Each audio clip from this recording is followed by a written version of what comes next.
It's been a presidential year like no other. We have one ultimate check on Hillary's corruption, and that is the power of voting November 8th. If Donald Trump were to win this election, we would have a commander-in-chief who is completely out of his depth and whose ideas are incredibly dangerous. But there are dozens of other names on your ballot. We have to keep that energy up. We have to keep people sending in the ballots. We examine what's happening in local races. Whether you're a Republican, Independent, or Democrat, you should care about having job opportunities for you and your kids. And ask what the presidential race means for candidates in southern Arizona. This is Metro Week.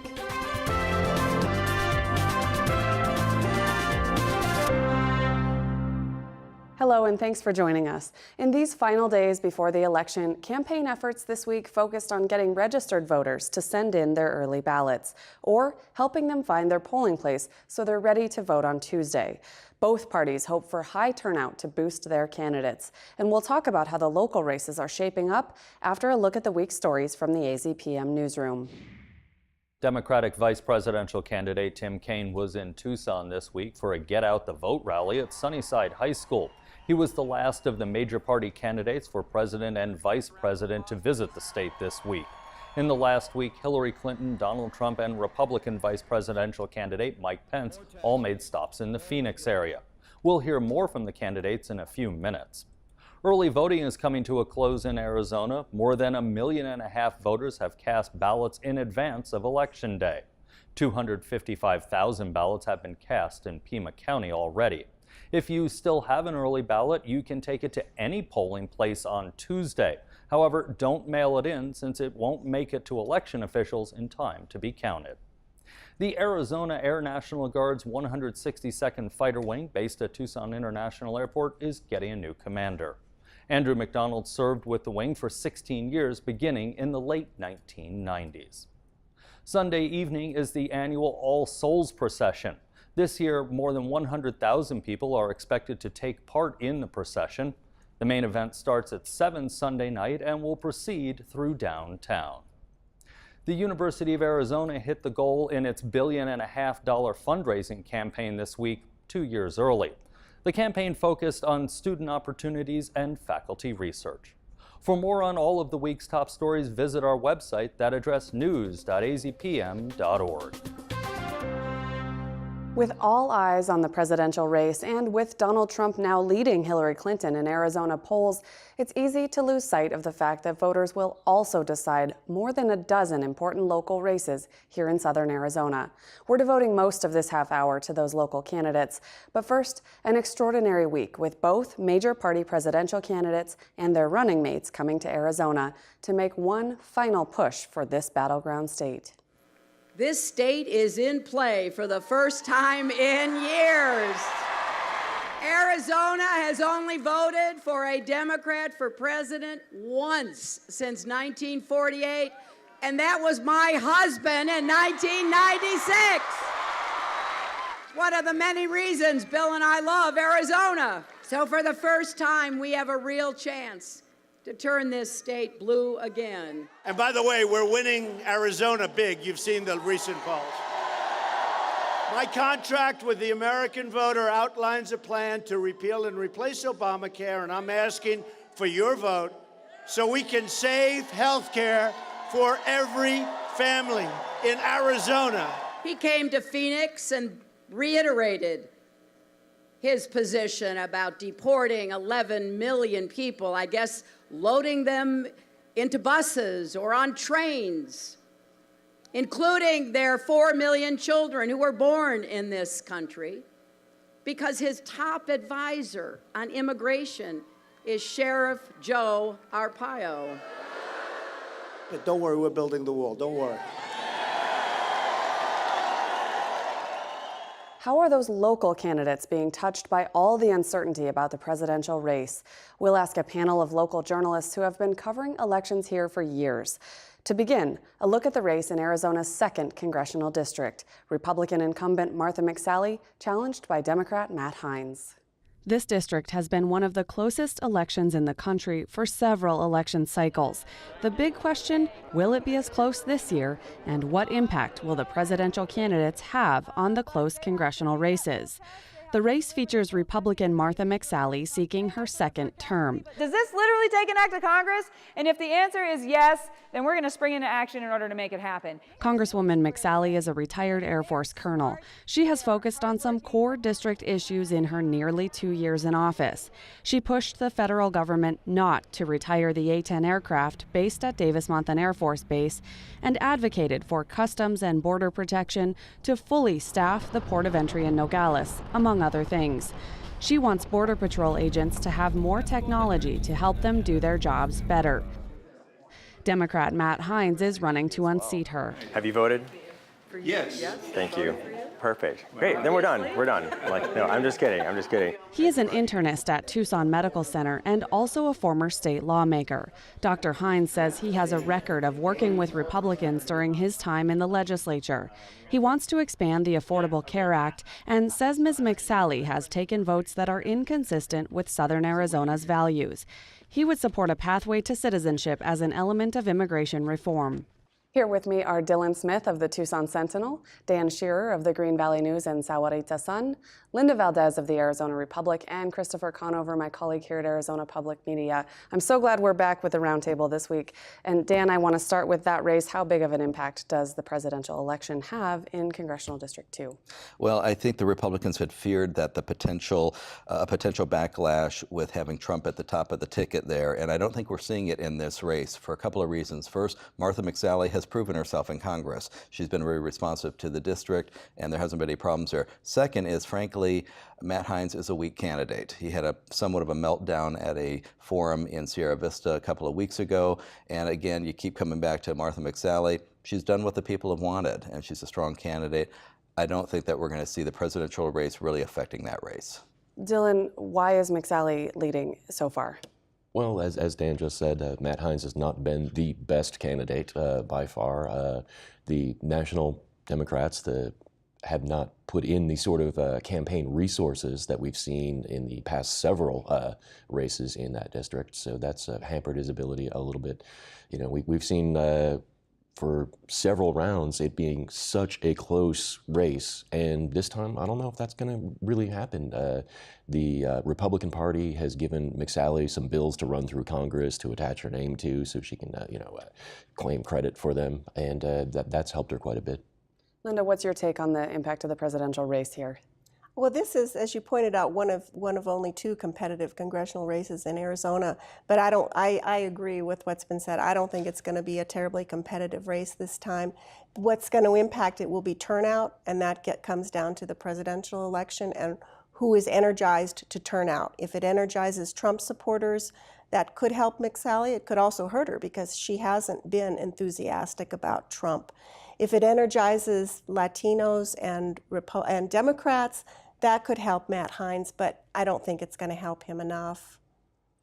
The Arizona Republic had a historic endorsement of Hillary Clinton, the first Democrat the paper had ever endorsed. For president, the first time in the paper's history, yes. Will that have any impact on things all down here in southern Arizona where that's not as quite the main paper?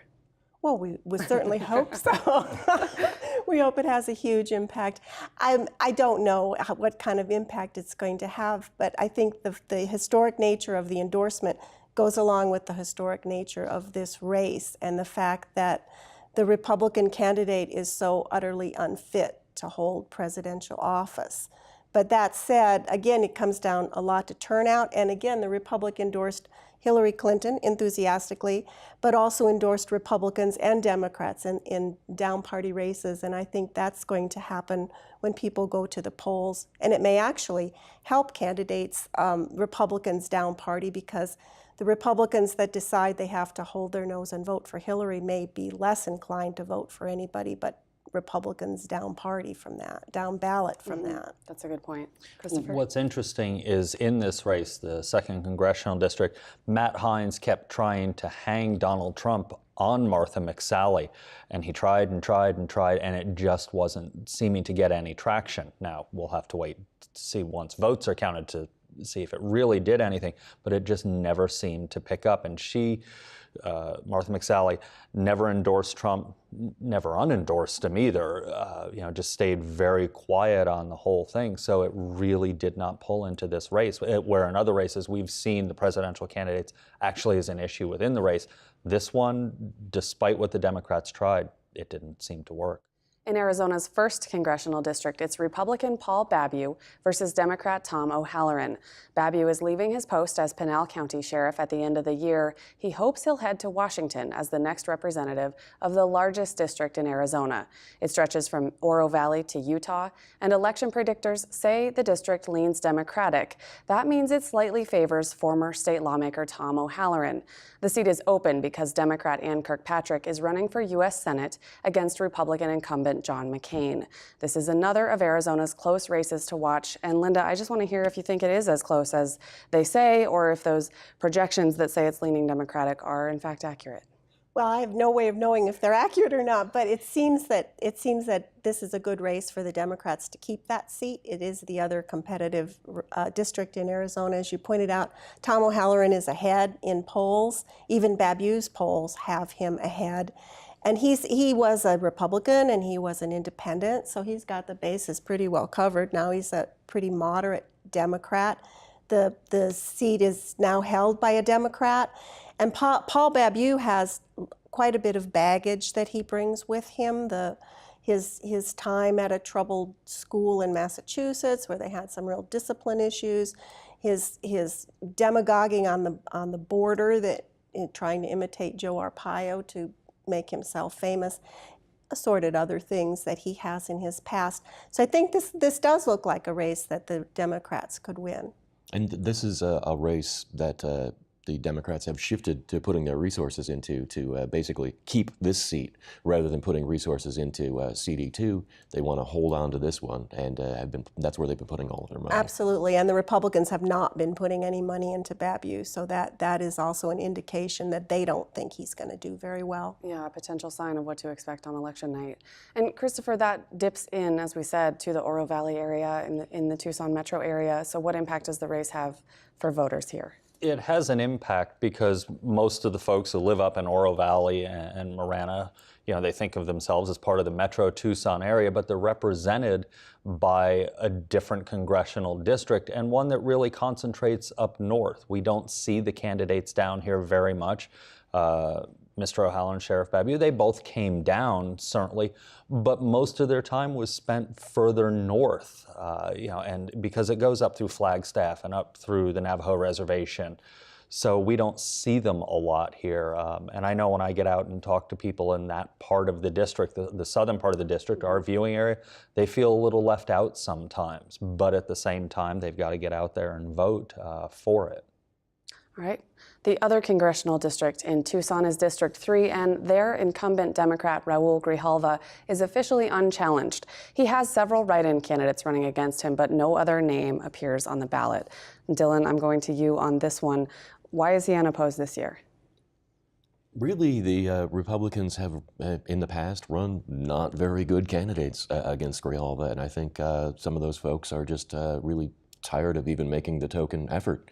He's, pretty hard to unseat. It's a very Democratic district. It would be, a few years back, Ruth McClung ran a pretty good race. She was a much better candidate than the sort of fringy perennial candidates we've seen otherwise, but even she really didn't have a chance to take him down. Turning now to the local sheriff's race, we'll start with this look at the candidates. In Pima County, it's incumbent Democrat Chris Nanos, who was appointed to the job in 2015, versus Republican challenger Mark Napier. I'm Chris Nanos. I'm the sheriff. You doing all right? I am, yes. Good. I recognize you. Sheriff Nanos was a longtime top deputy to former Sheriff Clarence Dupnick, who retired in 2015. Sheriff Nanos was appointed to replace Mr. Dupnick, and Mr. Nanos has come under some fire late in this election cycle. In September, his top deputy was indicted for misusing funds seized during investigations. The social environment that we operate in is very complex. Mr. Napier is making his second attempt at the office and won a contested primary against a sheriff deputy. He runs the parking operations at the University of Arizona after decades in police departments in Tucson and Glendale. He also teaches criminal justice online and supervises teachers at Boston University. There's a lot to discuss in this race. Dan, I'll start with you. Your newspaper tried to arrange a forum or a debate with the candidates, and it just didn't happen. Tell us what happened in that experience. Good grief, I guess is the best way to sum it up. We thought we had it nailed down, and then we didn't, and then we did, then we didn't, and Nanos kept backing out, and then he said yes. And what it comes down to is that these two men just don't like each other. And Nanos, I think, suspected that there were going to be some questions asked that, frankly, he didn't want to answer. And I think Mark Napier was getting a lot of mileage out of the fact that he portrayed Nanos as running away from him. For us, we didn't care about any of that. We just felt that the candidates should be in the same room, talking to the voters, answering the same questions at the same time. And we're sorry that that didn't happen. You know, I agree with you. I agree that that's the best way for voters to make a decision. We tried to get them both into the Metro Week studio and also could not. And actually, that happened in a lot of races this year, but the hardest one to get together was the sheriff's race. Do you think it was actually both candidates trying not to be together, or was one more afraid of the other? I think Mark Napier intended to push some buttons that he knew would get Chris Nanos just off the charts immediately, just would kind of hit some hot buttons with him and have him react. And then he could make his point that he doesn't have the temperament to be sheriff. And I think it was all coming down to that one word, temperament. Could he do it? And I think he knew that he could get him rolling. And I think Chris Nanos knew that he could get him rolling. So I think that's why Nanos was avoiding it. And all of this was happening before Chris Radke was indicted. So, but I think in the back of his mind, maybe Nanos feared that that was also going to be coming up soon and would be a question that voters would have, which of course it is. So I'm very sorry that that didn't happen. It would have been a good forum. It would have been a fair forum. And again, our job is to put the information out there and let the voters decide. And that didn't happen. I'm going to come back to the indictment that you brought up, but Christopher, I do want to stay on the topic of not being able to get people in the same room together. I mean, as you know, as our viewers know, we had, I think, only the county attorney race sitting at this table together because the candidates just would not come in side by side to talk about the issues, so we did separate interviews here. Is that an indication of like the national divisiveness trickling down into these local races, or what's going on there? It was interesting. I've been here over a decade, and it was the first time that that's happened consistently across the board. There's always one or two races that scheduling really is the issue. And that was always the excuse we got, and we can't really prove otherwise, so we have to take them at their word. And Dylan, as Dan mentioned, all this happened before Nanos' chief deputy was indicted. How much of a role will that indictment play in voters' decisions? It's certainly playing a role in the campaign rhetoric that we're seeing from the folks trying to challenge Nanos. Whether voters will pay a whole heck of a lot of attention to it is a different question. That is a race that is somewhat farther down the ballot, not exactly top of the line, top of people's minds. But I think for those who are making a considered decision, that is going to be a factor in what they're thinking about. How much of a role was going on, at the very top of the Pima County Sheriff's Department in this, and how much of the, things that led to this indictment were further down in the ranks.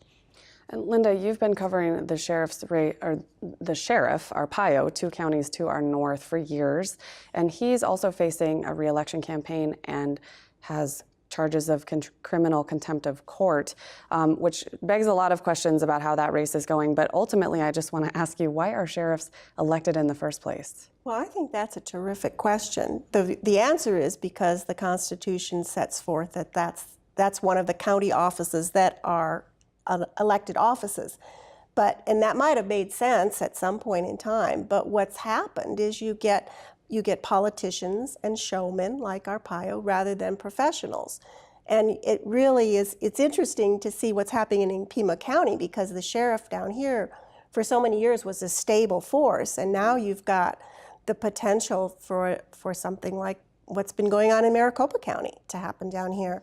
With police chiefs, they're appointed and they're monitored. They can be removed from office if they're not doing their job. With sheriffs, you get someone like Arpaio. His misdeeds were known for years and years, but he kept getting reelected because he's a great showman and he's a great politician. So I think the idea of electing sheriffs is really an anachronism. I think the state needs to take a good look at changing that. Dan, I'm going to ask you to just kind of wrap up the Pima County Sheriff's race by telling us what are the odds on which person wins? I have seen a lot of Democrats step away from Chris Nanos, and I've been a little bit surprised to see that. I do think it's a toss-up. I think both men want the job and would be good at the job, but who thought that the sheriff's race would be one of the high-profile races this year? Certainly not me. We'll turn now to the county-wide races. The one we covered most closely was the county attorney race, where longtime Democratic incumbent Barbara Lawal seeks her 6th term, and Green Party candidate Cindy Toole is challenging her. Dan, on this race also, what are the chances that Cindy Toole gets enough votes to sort of catch some attention? 0. The interesting part of this race is over. It was really when Joel Feinman made a strong bid in the primary, and he brought up some really important and good issues and forced Barbara Lawal out there to talk about them. Not that she hasn't been willing, and that's really been her strength, is that she's done the job for many years. She's good at the job. Her opponent here in the general election, the Green Party candidate, is really not turning any heads. She's talking about issues that are fairly insignificant. It's really not going to be a race.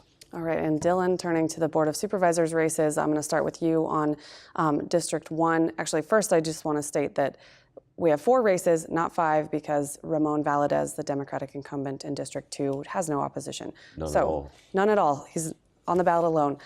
So in District 1, we have Republican Allie Miller and she's the incumbent, against Democrat Brian Bickle. We didn't see her out doing any media interviews. That's been consistent basically most of her term in office. And Democrat Brian Bickle was out campaigning. He came in for interviews. Does his campaigning help him, or does her lack of campaigning hurt her? What are you seeing in that race? Well, Allie Miller's actually now taken to not just not returning emails or phone calls from reporters, but barring reporters from her events when she goes out. She won't let reporters come into, even jot down what she's talking about. In otherwise public events, yeah, that anyone in the public could go to. Unless they decide that you are a reporter and then they give you the boot. But she represents a fairly Republican district, so Bickle has a pretty steep hill to climb to and to make that challenge. And whether he's going to be able to do that is, probably doubtful. And Christopher, in District 3, we hear a lot of people saying that the county, a lot of stakes are held in that race. What's there? What's going on there? This seems to be the linchpin district, because if longtime incumbent Sharon Bronson loses this, she's a Democrat, the board will flip to Republican control. Early on, people thought Bronson could never lose this race. She's been there forever. But slowly but surely, this race has gotten more and more interesting. Democrats are supporting Bronson, and they aren't so much running against Kim DeMarco, the Republican in the race, but they're running against Allie Miller, who, as we were just talking about, represents another district, but they keep trying to tie Kim DeMarco to Allie Miller, saying she's just a clone of Miller, and on and on and on. And it's a very interesting tactic to see if it actually works. The Democrats were putting up signs next to the Miller and DeMarco signs saying, "She's got a secret." And it all ties back, and it was the same sign next to both of them, and it tied back to the same website. So it's really interesting to see, and the Democrats are worried that Bronson could lose this, and then the control of the board will flip to Republican, which will have a trickle-down effect for people like Chuck Huckleberry, who's appointed by the board as the county administrator. So there's a lot at stake based on this race. And we should say that the Democrats do hold a voter registration advantage in District 3, although we don't know where all the independents will fall. And in District 4, which comes close to Green Valley, used to be inclusive of Green Valley, Republicans have the voter registration advantage because Ray Carroll, and in that race, Republican Ray Carroll is not seeking another term. Dan, would you categorize him as a moderate Republican? I guess that depends on which Ray Carroll you're talking about, because he's been around 20 years, and I think the first 10 years were very different than the next 10. And I came in 8 years ago, and I would consider him somewhat moderate. But I think for the most part, he has changed his views on certain things. He's been, I think, trying to operate with the idea that common sense should rule the day, and also the reality that he was a minority on that board. And so he has managed to push through some things, but in the beginning, I think it was much more conservative than he is now. So in that race, we see Republican Steve Christie against Green Party candidate Josh Riley. Would Steve Christie, if he's presumably elected because of that voter registration advantage, would he emulate Ray Carroll? Would he be very different? You know, either one of those men, what they need to do is to get on that board and get beyond the battles that we've seen for the last couple of years. And if either one can do that, that is what is going to be termed a success. So I don't think either one is looking at Ray for direction, or they want to emulate him or be not like him. I think they want to go on and be their own person. But the important thing is to get beyond the battles, because I think the voters are going to get tired of it really quick. And then I just want to mention that in District 5, we see Democratic incumbent Richard Elias against Green Party candidate Martine Bastidas. And so our final question for the roundtable, I want to ask all of you to pick a candidate who you think has been the most effective in getting out his or her message, regardless of party, who's doing the best job at this campaign. We'll start with you, Dylan. For any race? Any race in Southern Arizona. I think Martha McSally has really become, not just through this election cycle, but through her term, built herself into a pretty formidable candidate with the backing of the National Republican Party, giving her bills to run that she can attach her name to, having a huge fundraising operation that never seems to slow down. And look at how the Democrats have reacted. They're basically scared to run against her in what should be a very, very tight race. Linda? It's very hard for me to say nice things about politicians, because I find the most of them pretty odious. So I'm going to pick the most irritating. And the most irritating for me was Matt Hines, because he was constantly sending me these emails to my personal email. And every time I would put them into the spam file, they would come a new one from a new person, a new sender. And they were just brilliant at doing this. They kept doing it and filling up my email with these solicitations of various kinds. And I found it extremely irritating. And I'm a person who is interested in politics. I can't imagine how it must have turned off the average voter to say, okay, I've put you in my spam file at least 25 times, and I'm still getting emails. So in that your was case, just the one day. Right, that was just the one day. So maybe exactly. the least effective at convincing someone to switch to him, but very effective at persistence. Yes, effective at persistence, did get the name out there, but not in a positive way. And Dan? I'm going to mention, too, Suzanne Druby, who's running for county assessor. Anybody who can get any type of interest in county assessor has my vote. I mean, she's that's a tough one to get anybody interested in. She's running against Bill Staples, who's done a good job as the incumbent. The second, though, is Kim DeMarco. I think she's going up against Sharon Bronson, as we had mentioned earlier, for county supervisor. She has a strong message. She has strong support. She's making a much stronger charge for that than I thought she would. And it's been turned into actually quite an interesting race. And Christopher, earlier this hour you mentioned ads. So I'm going to change the question for you. What's the most effective ad we've seen in this campaign?